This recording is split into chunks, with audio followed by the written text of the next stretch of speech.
তো বন্ধুরা আসসালামু আলাইকুম। আপনারা কেমন আছেন? আশা করি অনেক অনেক ভালো আছেন। বন্ধুরা, আপনারা পরীক্ষা শেষ হয়তো আপনাদের ছেলেমেয়ের বা যারা আমার ভিডিও দেখতেছেন বন্ধু-বান্ধব, তোমাদের ছোট ভাই-বোন, তোমাদের আশা করি পরীক্ষা শেষ হওয়ার পর তোমরা যাবে কোথায় চিন্তা করছো?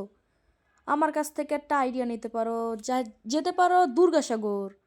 দেখতে পাচ্ছেন আমি চলে আসছি আজকে দুর্গাসাগরে। এটা কিসের জন্য বিশেষত্ব হচ্ছে এটার গেট থেকে ভিতরে ঢুকলেই পাবেন একটি সুন্দর অনেক বছর আগের একটি বটগাছ পাবেন, ঘাট বাঁধানো দিঘি এবং দিঘিতে রয়েছে বিভিন্ন নৌকা বা বোট।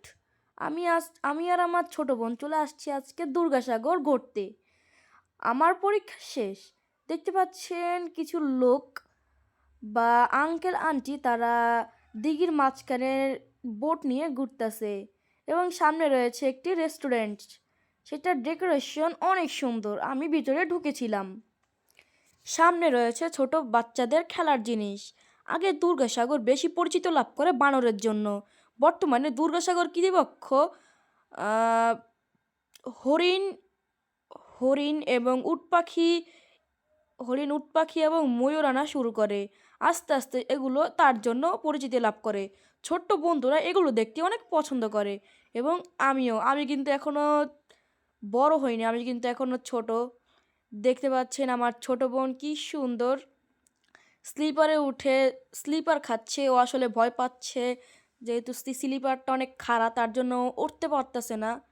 দেখতে পাচ্ছেন কি সুন্দর এটা দেখতে গাইস, এটা কোনো মতে এটা একটা সুন্দরবনের সমান বলতে পারেন। এটা হচ্ছে ছোট সুন্দরবন। দেখতে পাচ্ছেন কি সুন্দর। আমার ছোট বোন এই নেমে গেল নেমে গেল নেমে গেল নেমে গেল, এই যে আমার ছোট বোন নেমে গেল।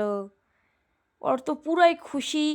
দুর্গাসাগর এগুলো কিভাবে আসলো, এগুলো নতুন করা হয়েছে, অনেক ছোট্ট পোলাপান এখানে খেলতেছে।